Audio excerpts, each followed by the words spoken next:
During the troubled years of World War II, tensions ran high all over the United States, and especially in the streets of Los Angeles. The biggest and deadliest war in history was impacting everyone in the country and only intensified the already existing prejudices that were very common during this time period. In Los Angeles, this was becoming worse with the introduction of the Bracero program, which was an agreement that the United States created with Mexico that brought millions of Mexican workers across the border to help with labor shortages due to the war.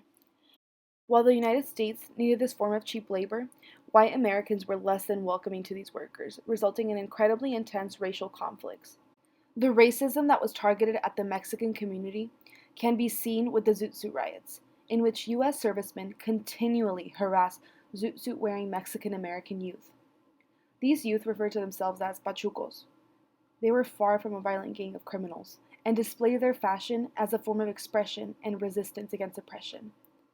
Yet, due to the consistent discrimination shown by the majority of the population, they were depicted as delinquents and criminals who lacked any value to society. Even though pachucos were often the victims of crimes rather than the perpetrators, the media, U.S. servicemen, as well as the apparent racism that existed in the United States at the time, all contributed to creating a negative perception of Zoot and the Mexican community.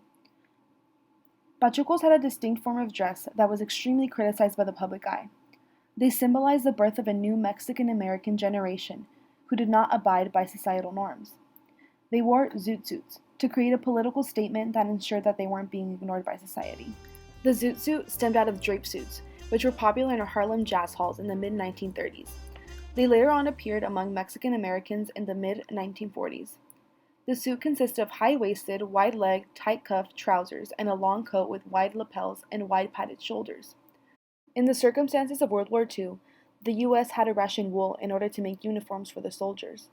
With all the excessive fabric needed to make the zoot suits, the public viewed them as extravagant and assumed to be unpatriotic because of the regulations placed on wool rationing.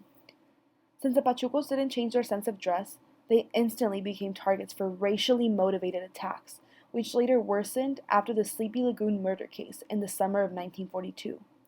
The mysterious death of Jose Diaz immediately enabled Los Angeles police to conduct mass arrests towards pachucos. They rapidly accused 17 Pachuco youth of the murder, and later, out of the 17 youth, only 12 were convicted. This event culminated the idea that Mexican Americans were indeed dangerous and inherently violent, and triggered the cause for the upcoming riots. In 1943, Mexican American youth faced one of the most degrading acts of violence, known as the Zoot riots.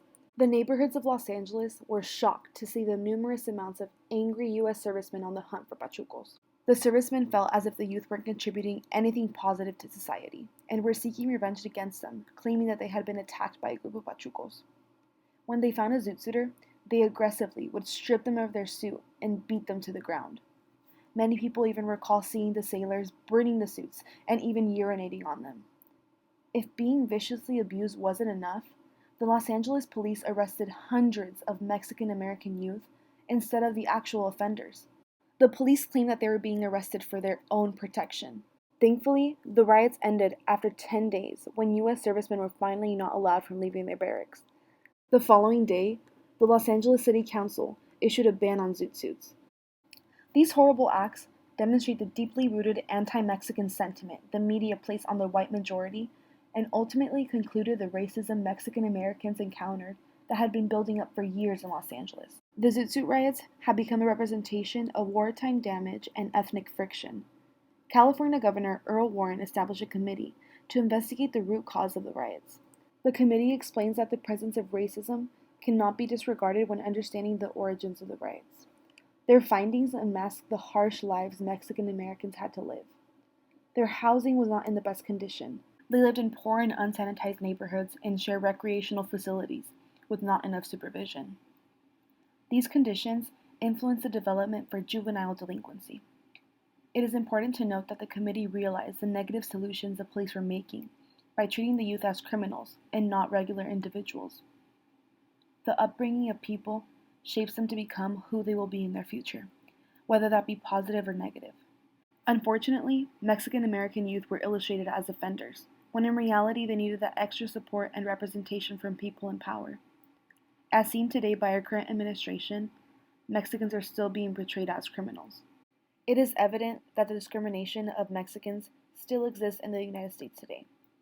But it is important to create a different narrative that showcases the positive contributions of the Mexican community to the society.